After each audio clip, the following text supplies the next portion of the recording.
Nossa terceira aula, então, do curso, nós vamos discutir um pouco sobre a lei de Gauss. No Moodle ou na lista de vídeos do YouTube, você vai encontrar separadamente as aplicações da lei de Gauss. Eu fiz vídeos separados para ficar mais fácil para você ir assistindo, se precisar voltar, se precisar ver um vídeo, voltar para o outro. É mais fácil do que fazer um videozão gigantesco. Então, eu quebrei em alguns vídeos.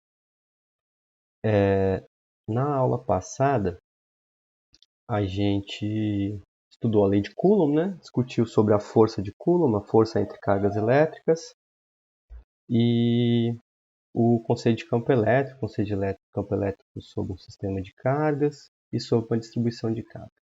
Hoje a gente vai estudar a lei de Gauss, que é uma implicação, então, desse conceito de campo elétrico. Então, na aula de hoje, a gente vai discutir um pouco sobre o conceito de linhas de campo, o que é o fluxo de um campo vetorial. Então, a gente considera o campo elétrico como sendo um campo vetorial. Então, por isso ele possui um fluxo desse campo, né, do campo elétrico, que implica na lei de Gauss. E depois as aplicações da lei de Gauss, que estão divididas em outros 4 vídeos que você pode seguir acompanhando. Bom, as linhas de campo, então, são formas que nós encontramos de descrever esses campos vetoriais. Certo?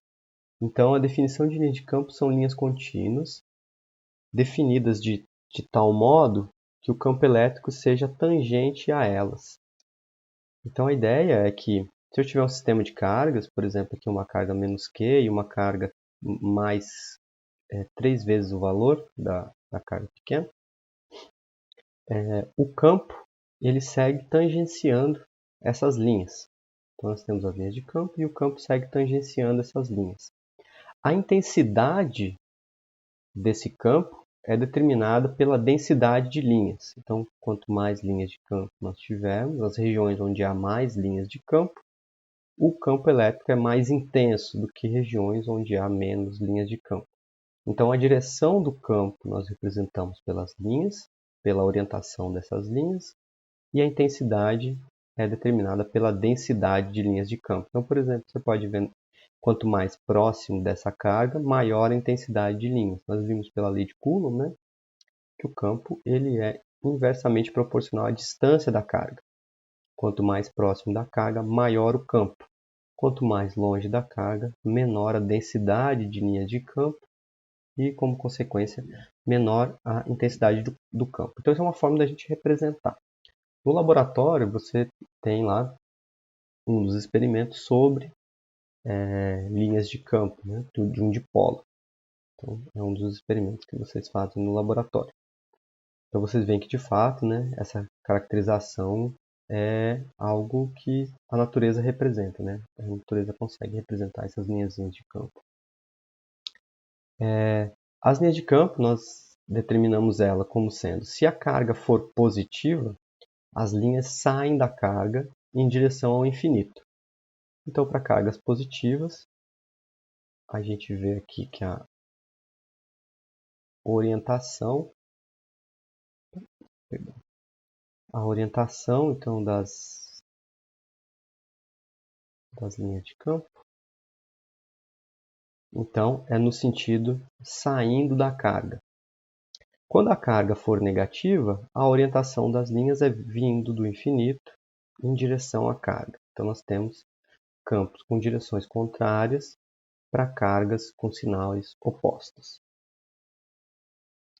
No caso de um dipolo elétrico, as linhas de campo da carga positiva convergem para a carga negativa. Então, no caso de um dipolo, aqui essa carga positiva, as linhas elas saem da carga positiva e vão de encontro à carga negativa. Certo? Se os valores forem maiores para um ou para o outro, algumas linhas vão divergir para o infinito. Muitas delas vão convergir de uma carga para outra e algumas vão divergir para o infinito. No caso de um dipolo, nenhuma linha de campo diverge para o infinito. Todas nascem em uma carga e vão em direção à carga de sinal negativo. O conceito de campo, Então, a gente está discutindo esse conceito de campo. Então, só para a gente ter uma ideia, o que é um campo, né? Em geral, um campo ele é uma grandeza que possui um valor em cada ponto do espaço. Por exemplo, esse aqui é um campo de precipitação, um campo de chuva. Peguei lá no site do CPTEC, uma climatologia de precipitação. Esse é o mapa do Brasil. E aqui a gente vê valores, né, ou cores diferentes em determinadas regiões. Deixa eu pegar aqui uma canetinha de cor azul. Então, por exemplo, nessa região aqui do norte de Minas Gerais, uma canetinha azul, né?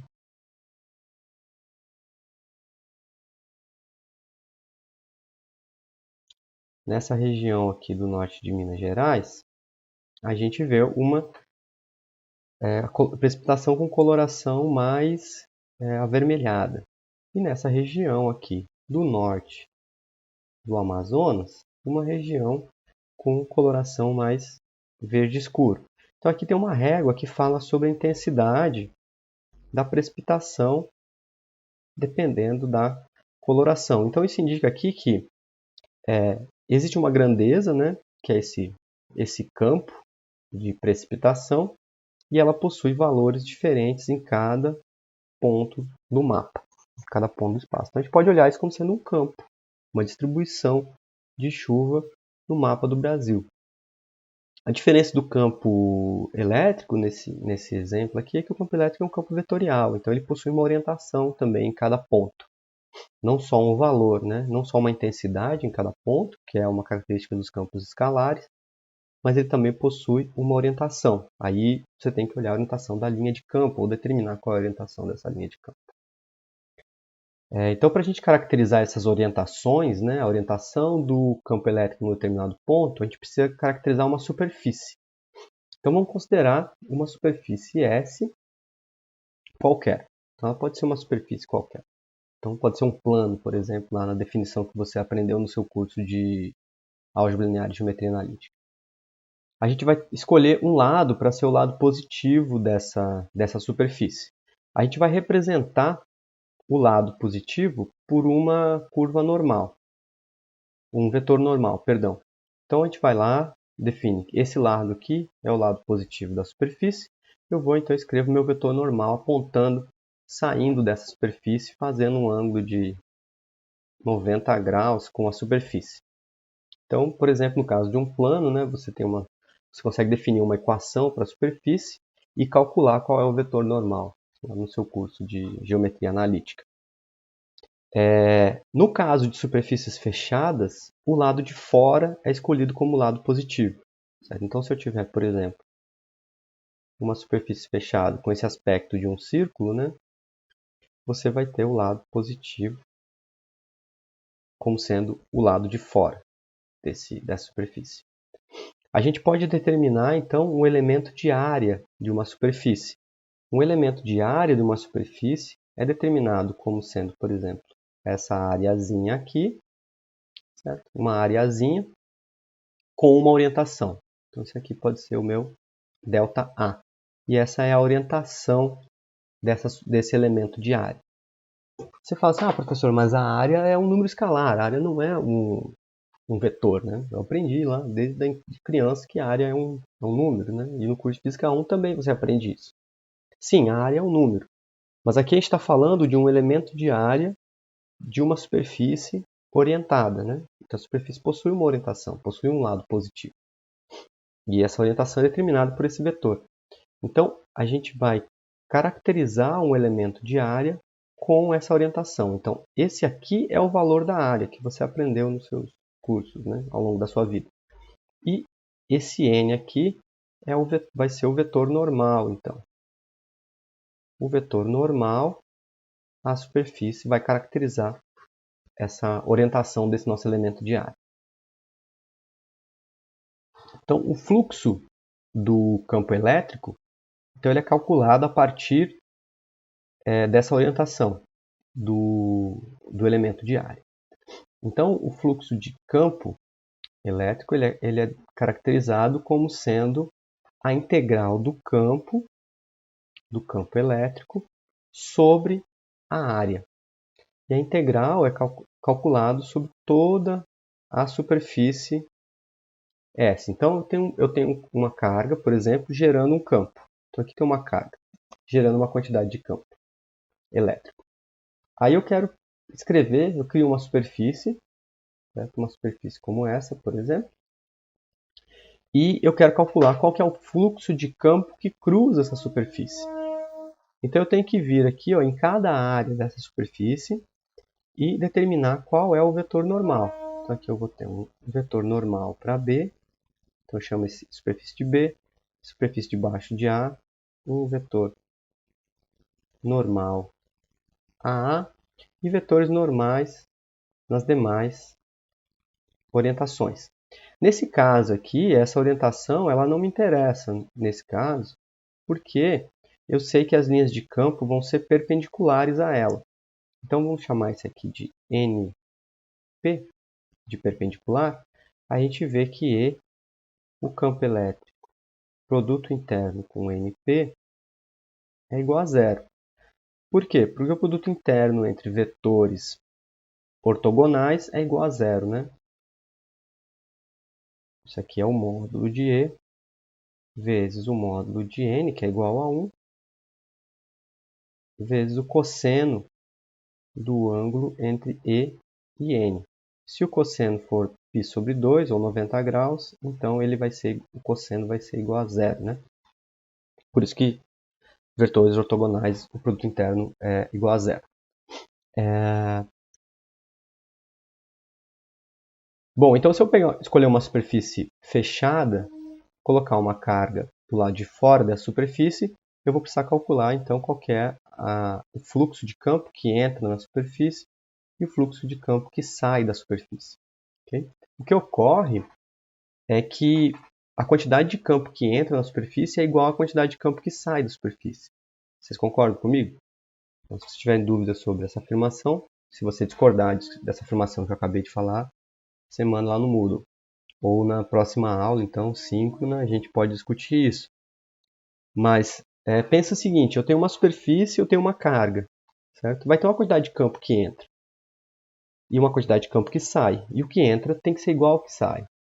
Porque não pode carga sumir dentro, né? Não pode elemento de campo sumir dentro dessa carga, dentro dessa superfície. Por isso que a soma, aqui quando eu vou calcular essa integral, então a integral é uma soma de elementos infinitesimais, né?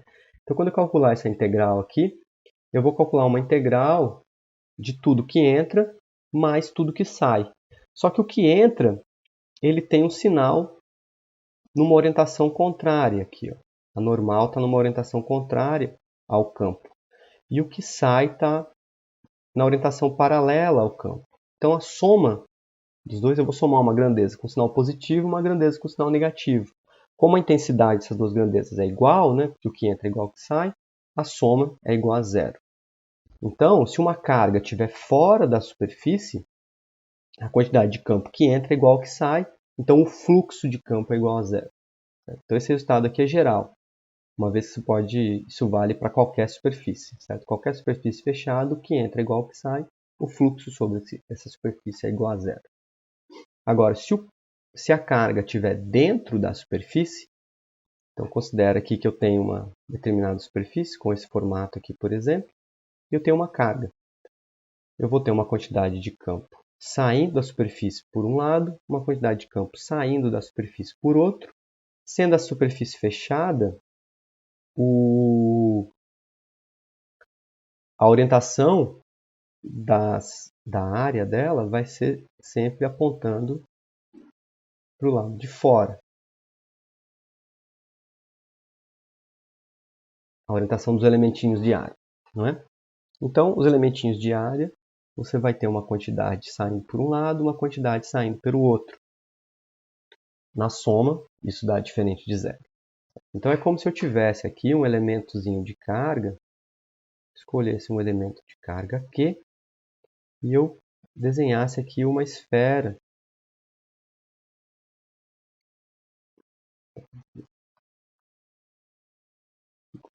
Isso.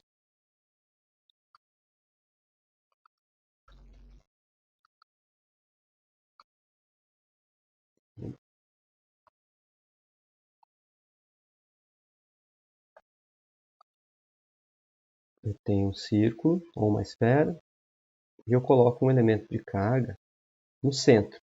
Então eu vou ter uma quantidade de campo saindo por aqui, uma quantidade de campo saindo pelo outro lado. Então eu tenho um campo saindo aqui, eu tenho um campo saindo aqui. Certo? Isso para todas as direções. Certo? Então eu vou somar todas essas componentes desses campos. Então é equivalente a integrar sobre toda a superfície dessa esfera. Quando eu integrar sobre toda a superfície dessa esfera, sobre toda a área dessa esfera, né, a área de uma esfera vale 4π vezes o raio ao quadrado. Isso é a área de uma esfera. Então eu escolho integrar sobre uma superfície que vai ser uma esfera de raio igual a 1. Então eu escolho uma superfície. Bom, isso é uma escolha que eu estou fazendo, certo? Então eu escolho uma superfície. Essa superfície vai ser caracterizada por uma esfera de raio igual a 1. Se o raio for igual a 1, então o resultado desse elemento de área vai ser igual a 4π. Então quando eu fizer a conta dessa integral toda do campo pela área, o resultado dessa integral é o que a gente chama de lei de Gauss. É 4π, a constante. Essa aqui é a constante de Coulomb, né? Nós vimos na primeira aula, vezes a carga que está inserida dentro da superfície. Bom, agora quão geral é esse resultado? Né? Integrar numa esfera de raio 1. Esse resultado é geral, ele vale para qualquer superfície fechada. Não, professor, peraí, mas como assim qualquer superfície fechada? Eu não posso determinar que toda superfície fechada tem raio igual a 1. 1 metro, 1 centímetro, sei lá. Claro que não, mas o ponto é que se eu tenho uma carga dentro de uma superfície fechada, que eu estou chamando de S', então vamos considerar que a carga, a superfície que eu quero calcular o valor, o fluxo do campo elétrico é essa superfície com um formato qualquer, sei lá, essa batata aqui. E eu vou chamar ela de superfície S. A superfície S', então eu vou lá e desenho uma esfera de raio igual a 1 em torno da carga. Certo? Então, se eu desenhar uma esfera de raio igual a 1 em torno da carga, eu vou calcular o fluxo de campo que sai de dentro dessa esfera de raio igual a 1. Então, eu tenho campo saindo dentro dessa esfera de raio igual a 1.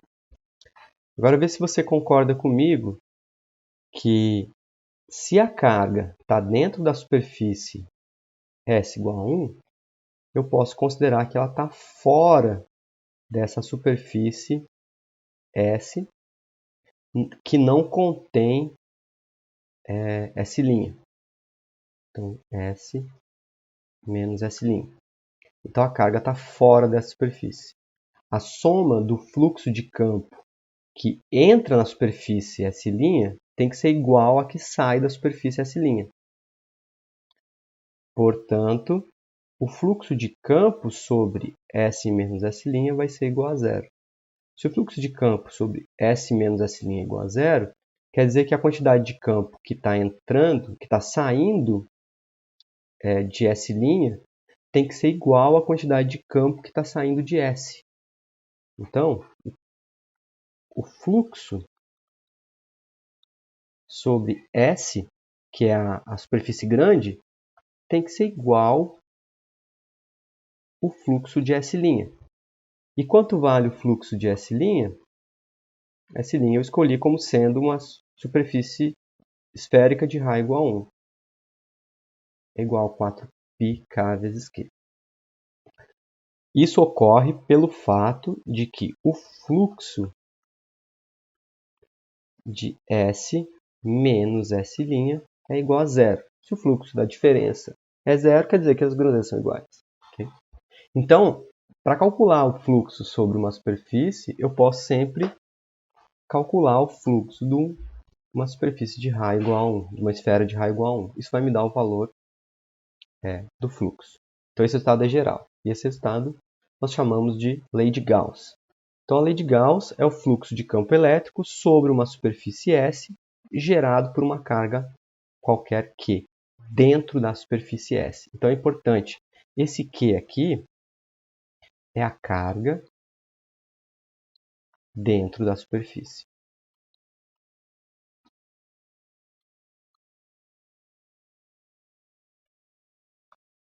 Isso é importante.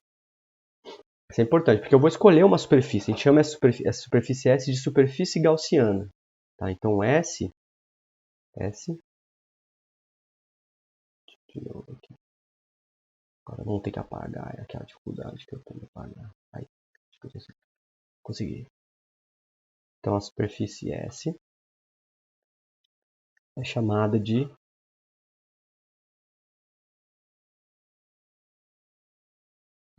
superfície gaussiana. E o campo, o fluxo do campo é calculado dentro dessa superfície, sobre a quantidade de carga dentro dessa superfície gaussiana. Certo? No caso de uma distribuição contínua, como a gente viu na aula passada, essa carga ela tem que ser a integral da densidade de carga sobre todo o volume. Então, a partir de agora, a gente vai chamar essa constante 4πk de 1 sobre epsilon. Tá? 1 sobre epsilon é uma grandeza... lembra que a gente viu que k era uma constante de proporcionalidade, né? É uma constante de proporcionalidade da lei de Coulomb. Agora a gente vai substituir essa constante de proporcionalidade por uma grandeza física. Isso aqui é uma grandeza física, representa o comportamento da natureza. E essa grandeza física ε0 é chamado de índice de permissividade elétrica do vácuo.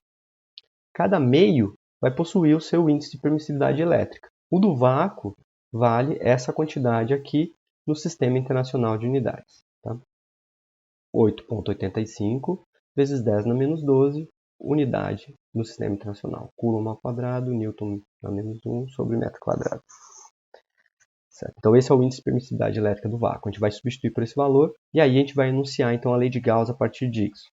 O fluxo de campo elétrico sobre uma superfície S, que é a superfície gaussiana, gerado por qualquer carga Q, vale Q sobre epsilon zero. Então esse é o valor o enunciado da lei de Gauss. Bom, então o ponto que você pode perguntar, bom, professor, não consigo ver o campo elétrico, eu não entendi esse conceito muito bem de linha de campo, do que me serve eu conhecer o fluxo do campo elétrico? Conhecer o fluxo do campo elétrico, então, ele pode ser interessante para você calcular o valor do campo. Na aula passada, a gente calculou lá um exemplo do campo gerado por um fio infinito. Então, volta lá, tem um exemplozinho sobre isso. Aqui, então, a gente pode fazer esse tipo de cálculo análogo usando a lei de Gauss. E aí vocês vão ver que é muito mais fácil. Então, a lei de Gauss permite obter o campo elétrico em distribuições de carga com certas simetrias. Se eu tiver algumas simetrias no meu sistema, eu posso usar a lei de Gauss para calcular o campo. Quais são as simetrias? As simetrias, então, são aquelas em que a integral de E vezes dA seja, de certa forma, proporcional a E vezes a área. Okay? Então, o campo elétrico ele é constante na superfície gaussiana. Então, sempre que o campo... Aqui, campo constante.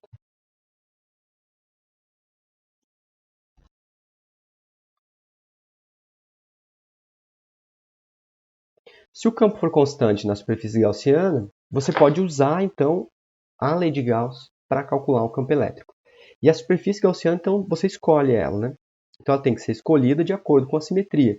Você vai olhar para a simetria do seu problema e você vai escolher uma superfície gaussiana de forma que o campo seja constante em qualquer ponto da superfície. Aí você consegue usar essa simetria para obter o valor do campo, usar a lei de Gauss para obter o valor do campo. Isso vale, então, nos exemplos que a gente vai fazer, são simetrias cilíndricas, planares e esféricas. Certo? Então, para isso, você tem que escolher superfície S' de um jeito esperto, tá? A superfície gaussiana. Então, aqui, uma coisa que é importante, você tem que prestar atenção quando você estiver resolvendo esses exercícios é, se a superfície gaussiana estiver cruzando a distribuição de carga, a carga Q deve ser calculada dentro da região limitada pela superfície. Então, a carga Q ela é integral da densidade de carga pelo volume, sobre o volume da distribuição de carga. Se a superfície gaussiana cruza uma distribuição, eu tenho um plano infinito e eu vou escrever uma superfície gaussiana que é só um pedacinho desse plano. Eu vou calcular a carga dentro desse pedacinho. Eu vou calcular a carga do plano todo, porque se o plano é infinito, a carga é infinita, né? Então presta atenção que essa carga que aparece na lei de Gauss, ela é a carga dentro da superfície gaussiana. Ela não é a carga geral da distribuição. Tá? Então toma cuidado com isso. Se a superfície gaussiana envolver a carga sem tocar ela, a carga Q deve ser calculada dentro da região limitada pela distribuição. Então, você vai calcular, em alguns casos, você vai calcular a carga limitada pela superfície. Agora, se a superfície englobar a carga toda, e eu tiver uma carguinha aqui dentro, uma superfície grande, eu calculo então a carga limitada pela distribuição de carga. Então você tem que tomar cuidado com isso para você não errar na hora de resolver os seus exercícios, tá? Então, aplicações de lei de Gauss, a gente tem lá um videozinho, então, calculando o campo gerado por um fio infinito a uma distância r desse fio. Outro exemplo é o plano infinito, a gente calculou também lá. E para a simetria esférica, esfera com densidade de carga constante e casca esférica com densidade de carga constante. Então esses são os exemplos, os 4 videozinhos extras que você vai encontrar na aula de hoje, ok? Então, qualquer dúvida a gente troca uma ideia na próxima aula, assim, na terça-feira.